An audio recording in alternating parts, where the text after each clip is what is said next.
ধন্যবাদ। এইখানে সবজি চাষ করা হয়েছে।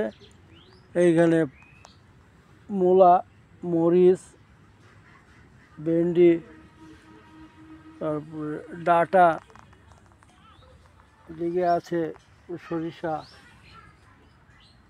সিম, লাউ, পুঁই শাক, হরেক রকম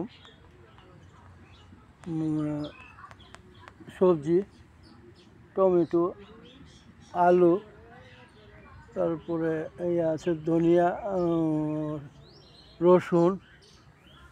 তো শীতের সবজি খুব ভালো লাগা এবং কি একটা মজাদার। তো ধন্যবাদ সকলকে। আসসালামু আলাইকুম।